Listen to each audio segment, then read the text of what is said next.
Oke, selamat siang semuanya. Kami dari kelompok 5 akan menjelaskan tentang web server. Jadi sebelum kami memulai presentasi, izinkan kami untuk memperkenalkan diri terlebih dahulu. Dimulai dari saya, Gresanggia Helena Manulang dengan NIM 1905-11251. Dilanjutkan dengan kedua teman saya. Yang pertama ada saudari Wiwin, yang kedua ada Firman. Dipersilakan untuk memperkenalkan diri. Saya Wim Aldo Syombi dengan NIM 1905-11254. Baik, perkenalkan nama saya Firman Panaputan Artonang dengan NIM 1905-11-2061. Oke, baik. Langsung saja dimulai untuk topik-topik pembahasannya di sini. Itu ada 6 topik. Yang pertama ada pengertian web server, hingga yang terakhir itu ada fitur-fitur standar web server. Jadi untuk mekanisme presentasi hari ini itu kami bagi jadi 2 bagian. Yang pertama penjelasan materi ini, yang kedua adalah penjelasan konfigurasi. Untuk penjelasan konfigurasinya akan dibawakan oleh saudara Firman, dan untuk penjelasan materinya akan dibawakan oleh saya, yang dimana dimulai dari pengertian web server hingga cara kerja web server. Selanjutnya dilanjutkan oleh saudari Wiwin, dimulai dari jenis-jenis web server hingga fitur-fitur standar web server. Oke, untuk pengertian web server itu merupakan sebuah perangkat lunak atau software yang fungsinya itu adalah untuk menerima serta melayani permintaan yang dikirimkan oleh si user melalui sebuah browser yang kemudian ditampilkan kepada user sesuai dengan permintaan yang dikirimkan oleh server. Jadi bisa dikatakan web server itu merupakan pusat kontrolnya yang berfungsi untuk memproses permintaan yang diterima dari browser. Dan layanan ini juga merujuk sebagai perangkat lunak ataupun juga sebagai perangkat keras atau hardware. Nah, selain itu web server itu juga merupakan suatu software dalam server yang fungsinya itu untuk menerima permintaan atau request dari klien atau browser berupa halaman website melalui protokol HTTP atau HTTPS. Lalu merespon permintaan tersebut dalam bentuk halaman website berupa dokumen HTML ataupun PHP.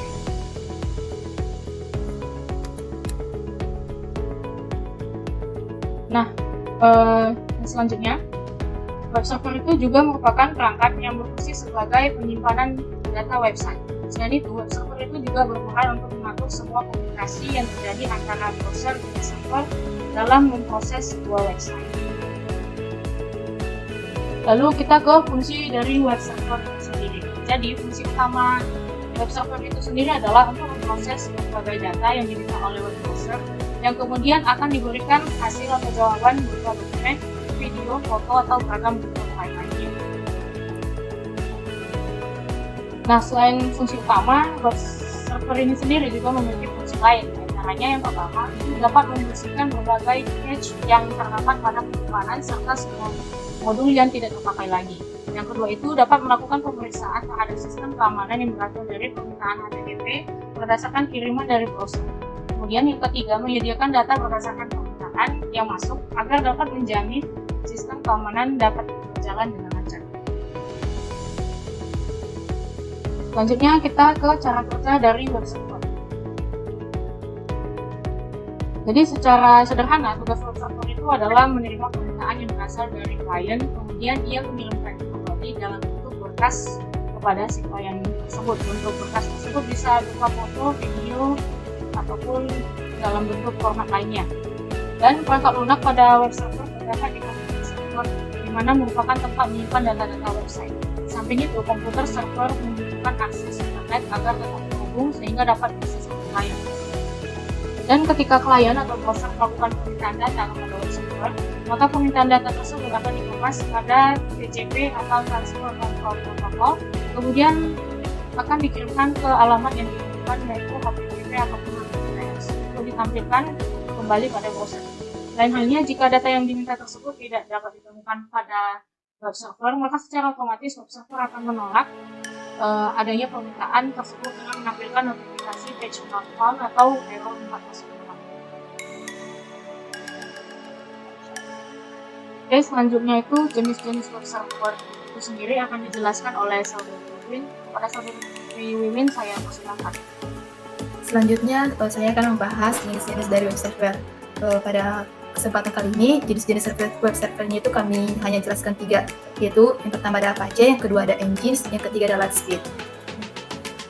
Yang pertama kita masuk ke Apache. Apache memiliki kelebihan dan kekurangan. Pertama kita akan bahas kelebihan. Kelebihan dari Apache itu pertama open source atau bersifat bebas digunakan tanpa harus membayar izin atau lisensi.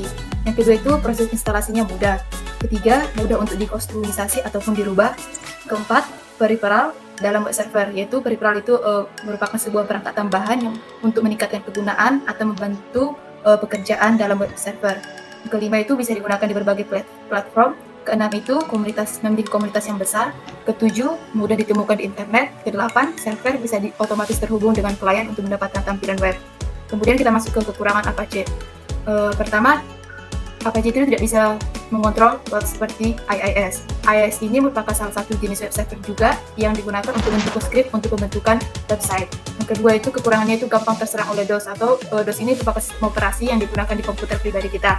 Yang ketiga itu tidak menjalankan karakter kutip dalam string atau referer. String referer ini adalah data yang dikirimkan oleh browser saat bernavigasi dari satu situs web ke situs web lain yang memberi tahu server buat tujuan situs web apa yang sebenarnya dikunjungi. Yang keempat itu kekurangannya itu merubah format. Selanjutnya itu jenis web server yang kedua itu adalah engines. Kelebihannya itu pertama bersifat open source juga sama seperti Apache. Yang kedua memiliki performa yang tinggi, cukup stabil dan memiliki banyak fitur di dalamnya. Yang ketiga konfigurasinya juga mudah dan hanya menggunakan sedikit sumber daya.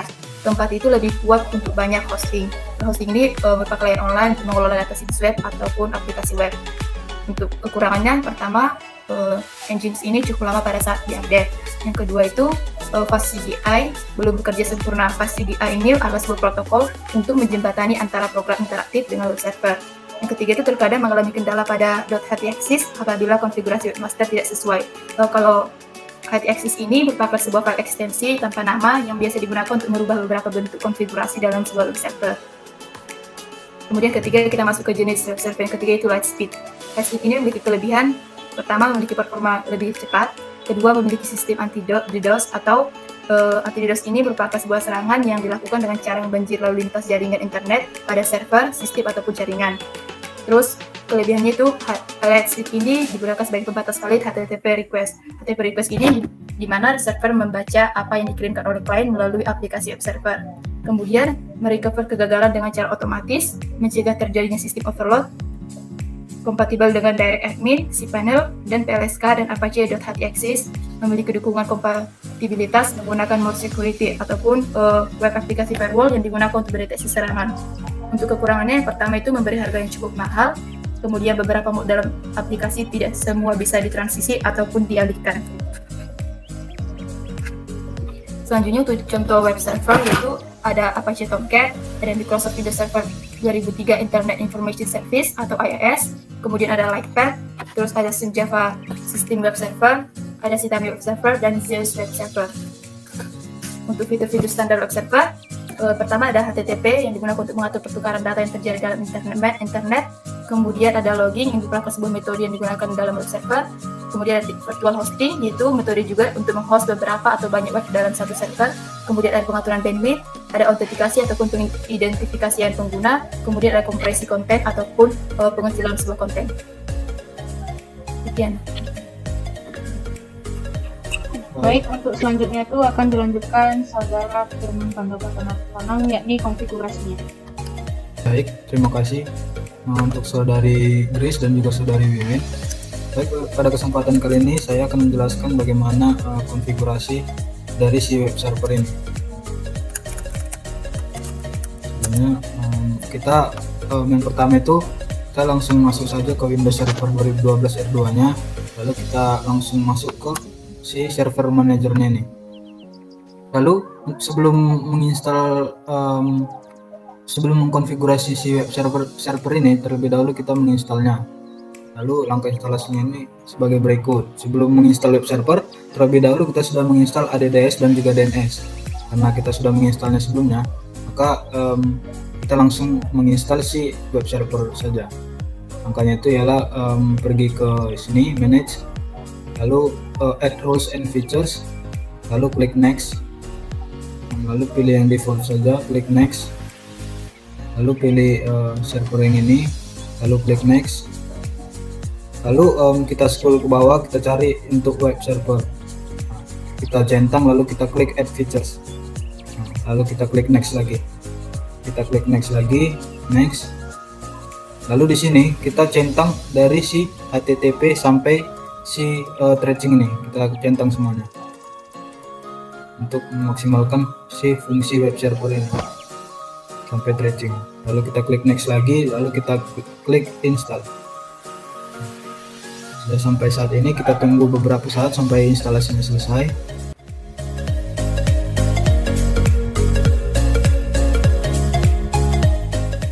Baik, di sini akan ada installation success on firman.artonang.com. Ini artinya sudah selesai ya. Kita langsung klik saja di sini close. Nah, untuk memastikan ini sudah terinstall, terlebih dahulu kita restart dulu dari si Windows Server 2012 ini.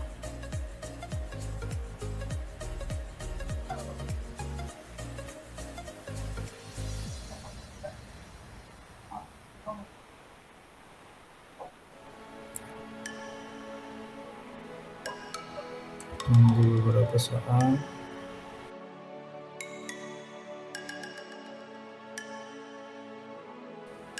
Oke, langsung saja kita login ke masukkan passwordnya.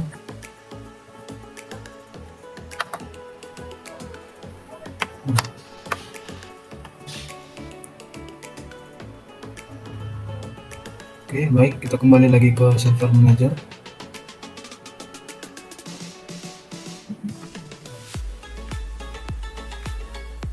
Sebelumnya maaf ya, karena kan di sini kita menggunakan dua sistem operasi sekaligus sehingga membuat kinerja laptopnya sangat buruk. Dan juga spesifikasi laptop saya yang kebetulan kurang memungkinkan, kurang mendukung. Nah, jika sudah sampai di sini, kita tunggu loading sebentar. Kita tunggu. Nah, di sini dia ada logo IIS ini. Nah, di sini jika sudah ada IIS ini seperti ini membuktikan bahwa si web server ini sudah selesai kita instalasi, sudah sukses kita instalasi. Lalu kita lanjut langsung ke bagaimana mengkonfigurasikannya. Nah, kita pergi ke tools, lalu kita cari DNS, klik DNS. Nah, di sini ada nanti langsung terlihat di forward lookup zones ini, klik di panah kanan ini, lalu ada nanti aritonang.com. Kita klik di sini, klik kanan, lalu klik di new host A or AA ini. Nah, sini akan ada muncul untuk membuat nama dari si host ini. Kita buat saja JEA_client. Lalu di sini kita buat IP address-nya, contohnya 192.168.10.101. Nah, langsung kita klik add host. The host record claim was successfully created. Nah, langsung kita klik saja OK, lalu klik down. Nah, di sini akan nampak klien yang sudah kita buat tadi. Ini dia. Untuk memastikan bahwa ini sudah sukses, kita pergi ke ini, lalu kita tes ping si apa tadi, ping spasi aritonang.com. Nah, reply from 192.168. Nah, ini membuktikan bahwa si apa tadi sudah sukses kita lakukan ya. Nah, sekian konfigurasi dari web server dari kami. Apabila banyak kekurangan mohon dimaafkan. Untuk selanjutnya saya serahkan kepada moderator Grace Anggia. Oke, baik. Terima kasih Saudara Firman atas penjelasannya mengenai konfigurasi web server. Baik, teman-teman sekalian, sekianlah presentasi dari kami tentang web server beserta konfigurasinya di VirtualBox melalui sistem operasi Windows 2012 R2. Mohon maaf bila ada kesalahan dalam presentasi kami. Sekian dari kami. Terima kasih. Terima kasih. Terima kasih.